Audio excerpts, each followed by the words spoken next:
जब एक मुल्क में इन्फ्लेशन बढ़ती है तो उसके साथ पॉवर्टी भी बढ़ती है।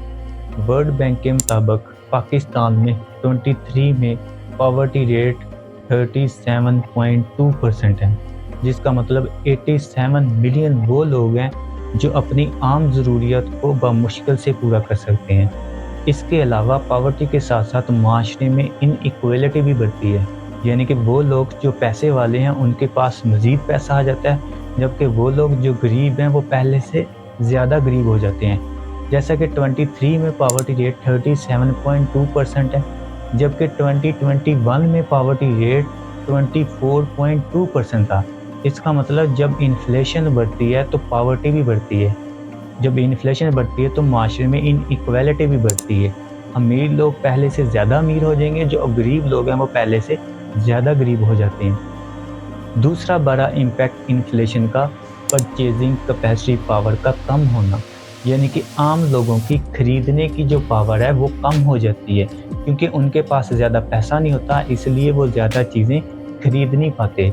फॉर एग्जांपल अगर हम दूध की बात करें तो 2021 में 1 लीटर दूध की कीमत 100 रुपये के करीब थी अर्बन में, जबकि उसकी 23 में कीमत 200 रुपीज़ के बराबर है, यानी कि पहले से 2 गुना इन्फ्लेशन हुई, जिसकी वजह से जो परचेजिंग कैपेसिटी आम लोगों की है वो कम हो जाती है। तीसरा बड़ा इम्पैक्ट इन्फ्लेशन के बढ़ने का बिजनेसेस में कमी। जो चीज़ें इंपोर्ट करना पड़ रही हैं वो ज़्यादा महंगी हैं, और जो चीज़ें मैन्युफैक्चरिंग हो रही है उनकी कॉस्ट ज़्यादा पड़ती है, तो उसकी वजह से एक तो मैन्युफैक्चरिंग रुक जाती है और कई किस्म के बिजनेस बंद हो जाते हैं। जब एक माशरे में या एक कंट्री में बिजनेस रुक जाते हैं तो इसका मतलब उसकी इकोनॉमी जो है वो स्लो डाउन हो जाती है। जब कारोबार बंद होते हैं तो कई लोग बेरोजगार हो जाते हैं। वो लोग जो उस कंपनी में काम कर रहे होते हैं वो अनएम्प्लॉय हो जाते हैं। जब अनएम्प्लॉय होंगे तो इसका मतलब उनकी परचेजिंग कैपेसिटी भी कम होगी, पॉवर्टी रेट भी ज़्यादा होगा। ये सिर्फ इन्फ्लेशन बढ़ने की वजह से ही एक माशरे में होता है। चौथा बड़ा इम्पैक्ट इन्फ्लेशन बढ़ने की वजह से गवर्नमेंट बजट डेफिसिट, यानी कि जो गवर्नमेंट बजट पेश करती है वो ज़्यादा डेफिसिट होता है पिछले बजट की निस्बत। फॉर एग्जांपल 2022 के बजट की बात करें तो 4.1 ट्रिलियन रुपीस जो है वो बजट डेफिसिट है। इसके अलावा अगर इन्फ्लेशन बढ़ती है तो गवर्नमेंट को सब्सिडीज़ भी ज़्यादा देना पड़ती हैं। 2023 में जो सब्सिडी दी गई वो 1.07 ट्रिलियन रुपीस की सब्सिडी दी गई। जब सब्सिडी ज़्यादा देना पड़ती है, बजट डेफिसिट होता है तो इन्फ्लेशन ऑटोमेटिकली बढ़ती है।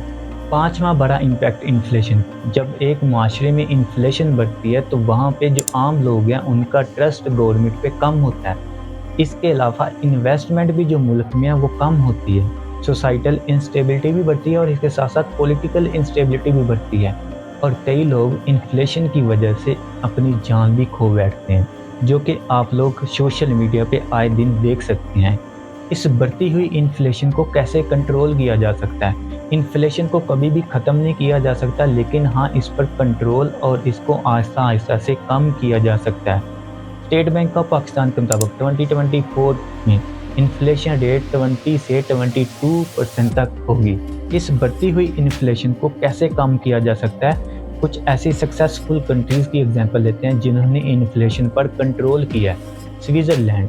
स्विट्ज़रलैंड में पिछले 50 साल से इन्फ्लेशन रेट की एवरेज 2% है, जबकि पूरी वर्ल्ड की एवरेज इन्फ्लेशन रेट 7.9% है। इसका मतलब स्विट्ज़रलैंड की 2% 7.9% से कई गुना कम है।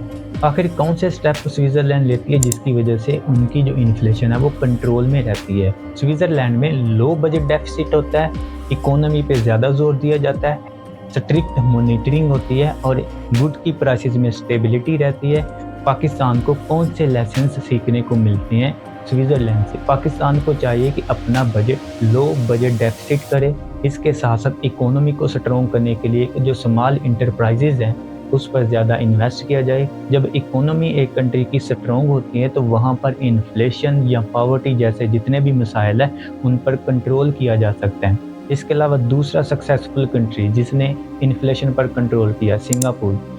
सिंगापुर में पिछले 50 साल से एवरेज इन्फ्लेशन 2.3% है, जो कि वर्ल्ड की एवरेज इन्फ्लेशन से 5.1% कम है। सेम इसी तरह सिंगापुर की गवर्नमेंट ने भी यही स्टेप लिए हैं कि उनका बजट हमेशा लो बजट डेफिसिट रहता है, इकोनॉमी पे ज़्यादा फोकस किया जाता है। स्ट्रिक्ट मॉनिटरिंग होती है और इसके अलावा गुड्स की प्राइसेस में स्टेबिलिटी रहती है। इसलिए पाकिस्तान को चाहिए कि लो बजट डेफिसिट हो, इकोनॉमी पे ज़्यादा फोकस किया जाए और इसके साथ स्ट्रिक्ट मॉनिटरिंग जो कि स्टेट बैंक ऑफ पाकिस्तान करता है होनी चाहिए। इसके अलावा दूसरा बड़ा स्टेप जो पाकिस्तानी गवर्नमेंट को लेना चाहिए वो फिस्कल पॉलिसीज़ हैं। पाकिस्तान में जो फिस्कल पॉलिसीज़ हैं यानी कि जो अखराजात हैं गवर्नमेंट के वो ज़्यादा होते हैं, जबकि जो रेवेन्यू जनरेट होता है वो कम होता है। लेकिन पाकिस्तान को चाहिए कि ऐसे स्टेप लेना जिसमें टैक्स ज़्यादा से ज़्यादा कलेक्ट किए जाएँ, एक प्रॉपर टैक्स कलेक्शन का निज़ाम हो जिसमें रेवेन्यू ज़्यादा जनरेट किया जाए, जबकि जो एक्सपेंडिचर है उसको कम किया जाए। जब एक्सपेंडिचर कम होंगे और रेवेन्यू ज़्यादा इकट्ठा होगा तो बजट भी लो बजट डेफिसिट होगा और इसके अलावा इन्फ्लेशन पर भी कंट्रोल होगा। इसके साथ साथ पाकिस्तानी गवर्नमेंट गुड्स और सर्विसेज की सप्लाई को बढ़ाना होगा। जो स्मॉल इंटरप्राइजेज हैं और इसके अलावा जो स्टार्टअप हैं वो पाकिस्तान में शुरू करने होंगे। इसके अलावा आसान इंस्टॉलमेंट पे लोगों को कर्जे मिलने चाहिए। इसके साथ साथ जो इकोनॉमी है उसको बेहतर करना चाहिए, टैक्स कलेक्शन का निज़ाम बेहतर करना चाहिए और एम्प्लॉयमेंट की अपॉर्चुनिटी बढ़ानी चाहिए। सबसे इम्पोर्टेंट स्टेप जो गवर्नमेंट को लेना चाहिए वो एग्रीकल्चर इन्वेस्टमेंट है। एग्रीकल्चर इन्वेस्टमेंट यानी कि एग्रीकल्चर डिपार्टमेंट में ज़्यादा से ज़्यादा इन्वेस्टमेंट होना चाहिए, क्योंकि हमारी डिमांड ज़्यादा है और हम जो पैदा करते हैं गंदम वो कम है। तो जब ज़्यादा डिमांड है तो इसका मतलब है हमें पैदावार भी बढ़ानी पड़ेगी और पैदावार बढ़ाने के लिए हमें ज़्यादा इन्वेस्टमेंट करनी पड़ेगी। जब पैदावार बढ़ेगी तो आम लोगों की ज़रूरत आसानी के साथ पूरा हो सकेंगी। इसके लिए गवर्नमेंट को चाहिए कि जदीद टेक्नोलॉजी बाहर से इंपोर्ट करे और इसके साथ साथ फार्मर को सब्सिडीज़ दे। इंडिविजुअली तौर पर आप लोग क्या कर सकते हैं?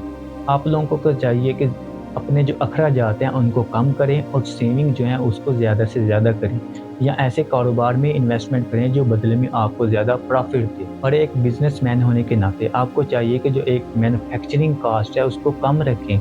जब मैन्युफैक्चरिंग कास्ट कम होगी तो उसकी वजह से जो चीज़ों की प्राइसेस हैं वो भी कम होंगी और इसकी वजह से माशरे में इन्फ्लेशन जो है वो कम होगी।